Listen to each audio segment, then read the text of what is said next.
So we're still on with the renovation of the house, which is going to take a lot longer. So this particular video is going to be all about laying herringbone tiles, which I've never done before, behind where the log burner is going to be. So it's going to be inside the chimney breast, which I will show you in a second.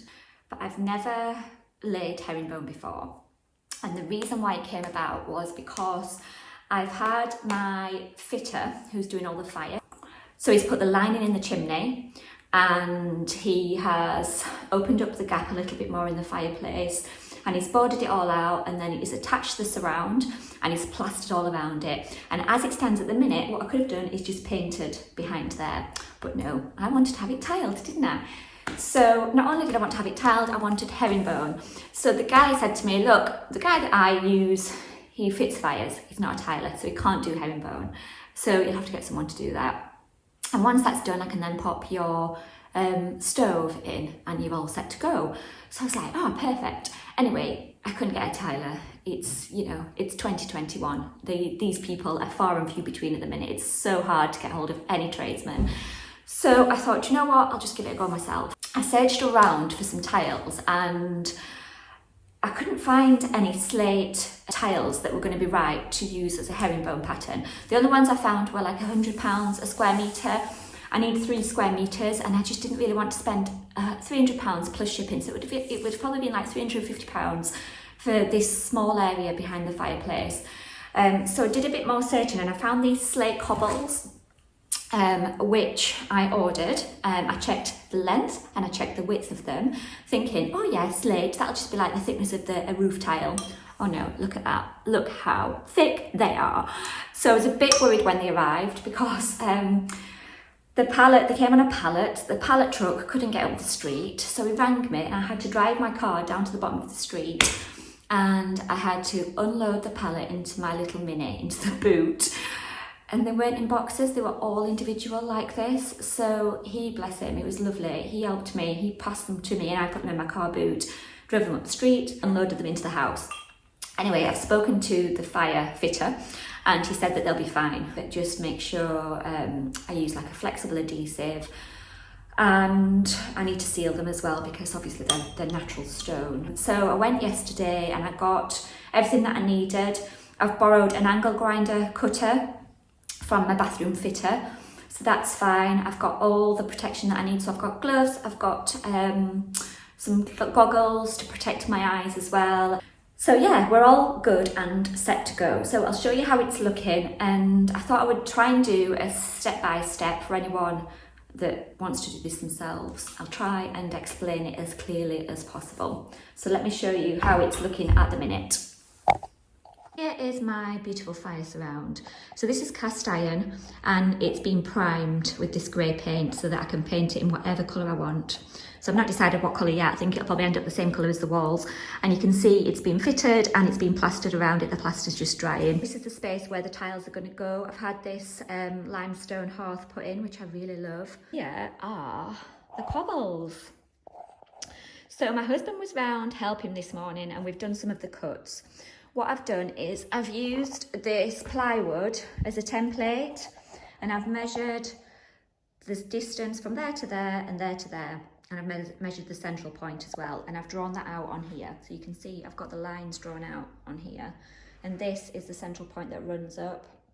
So I watched a couple of videos on YouTube to show you where to start, and I think a lot of people naturally want to get the first tile and put it against the central point there, but that's apparently not the case because it's got to be even on both sides, which doing it the way that I'm doing it now is even. So what you need to do is the central point needs to run up the middle of these, so you need like a 45-degree angle all the way down here. So that's what I've done, I've drawn that on. And then what I'm using this to get my 45 degrees. And the plan is, so you can see that's the central line there. And then that's you can see there that that's 45 degrees. So the plan is that if you start off with your first one and it's 45 degrees, the rest of them should then work out perfectly, but it's getting the cuts right at the bottom. If they're not right, then obviously these will sit wrong, so you'll have them sitting in different positions. My husband's gone off to work now, so I'm all alone. I have done a few cuts myself and it's been all right. I've got my bag of tile adhesive over there, so I need to mix some of that up. And I think what I'm going to do is start off at the bottom here and work my way up. It's hard to know where to start, really. I'm not sure whether there is a right or a wrong. I think if I just try and stick to the central line as much as possible, just to keep them all straight. So here's my little cutting station. I've got my goggles and I've got gloves, and this is the angle grinder. So I'll just put the goggles on. So here's the angle grinder. All you do is press that up to turn it on.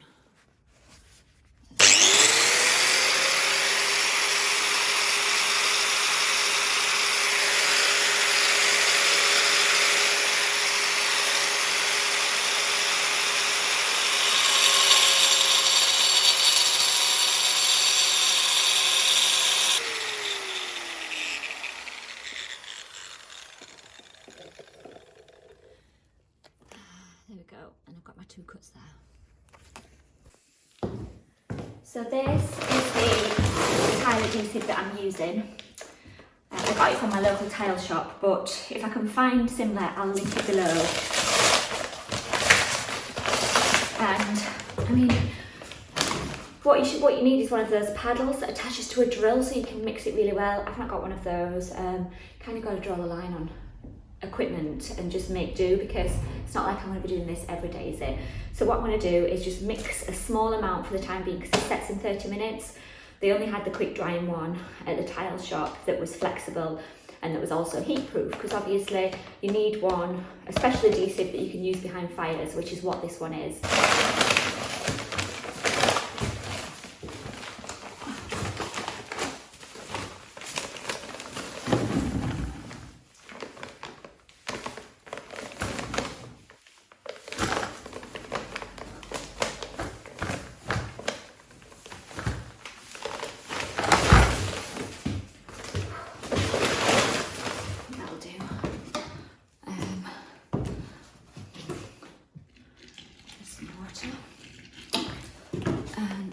A pipe to mix it, because that's all I've got.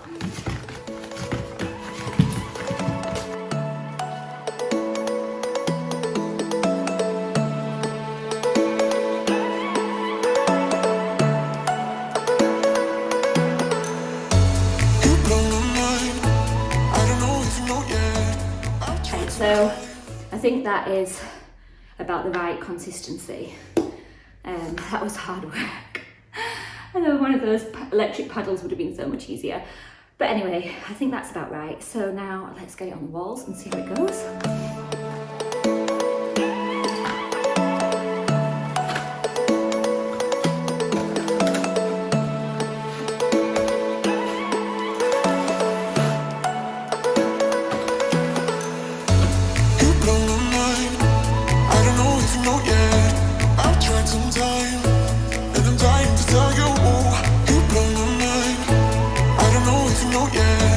I've realized, and I'm dying to tell you.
gosh, I'm a little bit stressed out.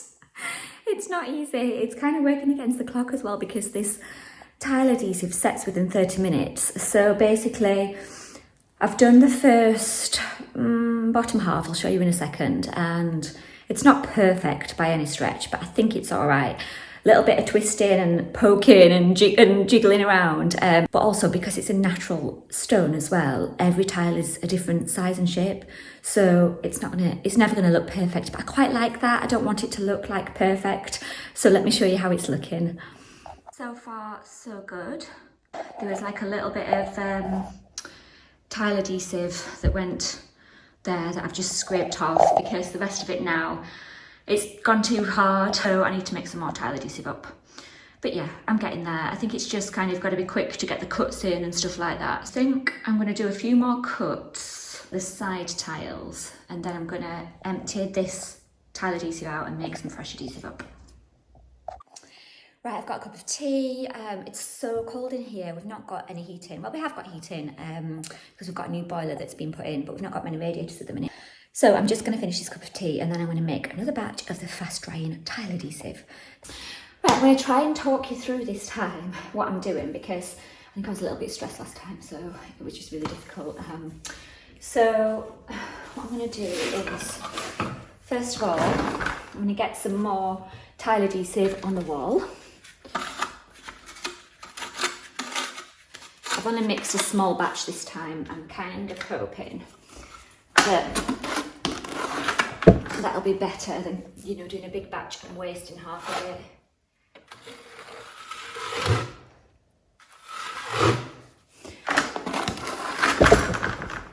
So you just have to basically put this on any which way just to get a coating on.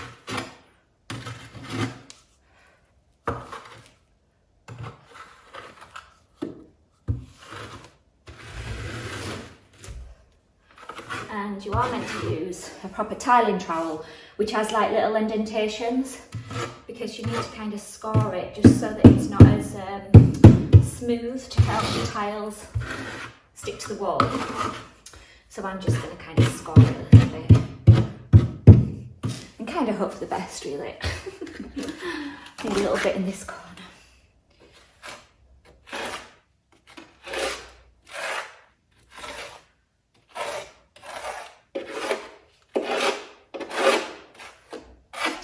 There we go. And then what I'm going to do is put some on my tile as well. Just a thin layer on the tile. Like this.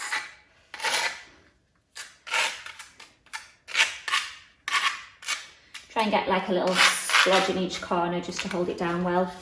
And then I'm just going to kind of shimmy the tile down into position like this.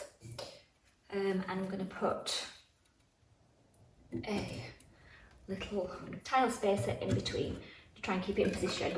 And here's the little tile that I cut earlier, and I know that that fits in there. That's slipping a little bit, but that's fine. So what I'm going to do is put a little bit of tile adhesive again on the back of this one.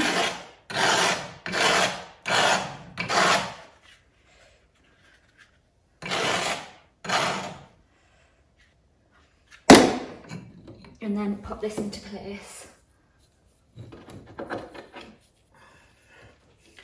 And again, I'm going to put a little tile spacer underneath. I'm going to put one there, and then I'm going to put one here, so that I know how far this tile has to sit, and stick one in there as well.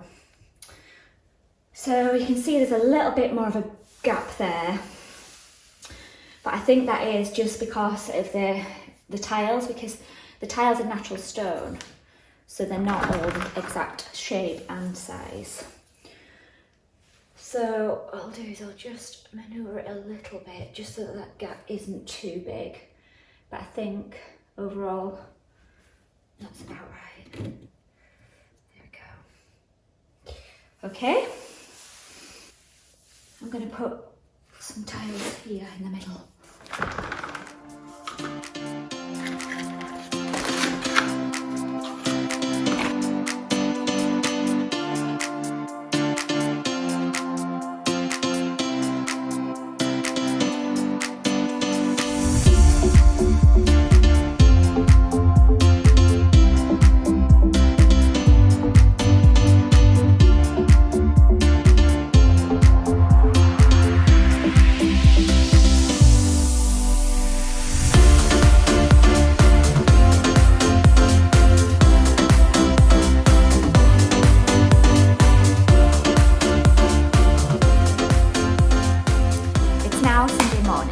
I kind of ran out of light yesterday. So I managed to get everything finished, which I was so happy about because I didn't actually expect to get all the tiles on in one day. So it was about 7 o'clock last night when I got finished, and I decided to put the side ones on vertically. Because it just kind of frames it really nicely, and I'm really, really happy with it. I love it. So I'll show you how it's looking in a second. And we did a quick run to the DIY shop this morning. We've got a grouting tool and I'm going to grout it. And then what I'll do is I'll try and explain in a little bit more detail kind of how I put the tiles on, how I arrange the pattern and things like that, just in case any of you want to try it at home. You see that there is a few kind of bigger spaces down the middle. So what I did was, instead of having big spaces everywhere else, I put them there because the log burner is going to sit in front of it, so you'll not even see it. It might be a bit more noticeable once it's grouted because I've got a really light grout. But overall, for the first time I've ever done it, I'm really happy with it. And then the sides, look, I've gone for a vertical pattern. And I love the contrast between the two. I just think it finishes it off really well. So this is the grout. Again, it was from a local tile shop, but I'll see if I can link it below. It's number 103 and the colour is called Moon White. So I think it'll just be a lovely contrast with the tiles. Almost a bit of a monochrome effect with the dark and the light. So I'm going to mix that up now. First of all, actually, I'm going to wash the tiles because there is a little bit of tile adhesive stuck to them in places. So I'm going to give them a really good clean, and then I'm going to mix up the grout and get on with grouting. So here's my grouting tools. I've got a clean bucket, which I'm going to put some water in to give them a clean. I've got this, which I will use to kind of push the grout in between the tiles, and then this one is to kind of smooth the grout off, and then that's my sponge that I'm going to be using to clean it all. So I'm just using a tool to dislodge any little bits of tile adhesive that have kind of got stuck to the edge of the tiles.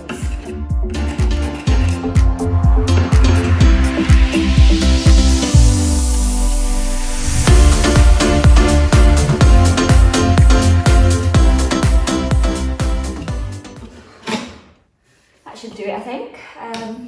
And now I'm gonna give them a wipe. So I don't want to start putting the white grout in while they're dirty, because I think it might make the grout look dirty. So I've got my new sponge. I'm going to give them a wipe.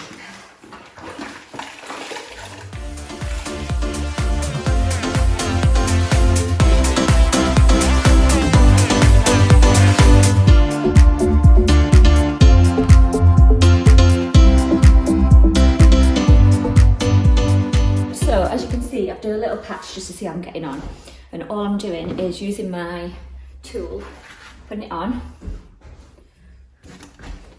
Still seems quite runny. Putting a little bit on and just pushing it into the gaps.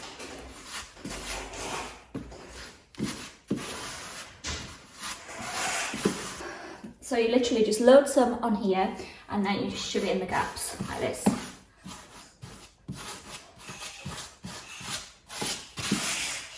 Doesn't really matter how much mess you make, just wipe it off afterwards.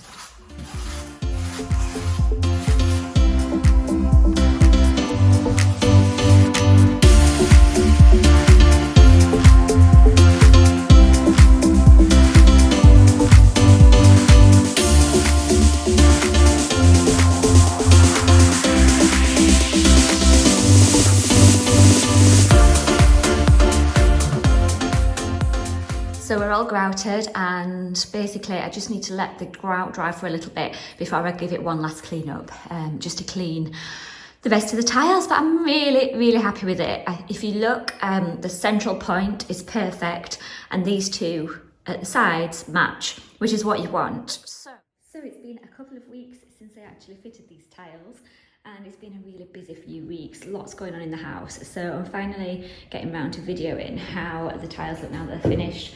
They're all cleaned up, and also we've had our burner installed, which you can see. Really, really happy with it. It's an Arada burner, the Herringbone small, and it's a multi-fuel, and it's also an eco one as well.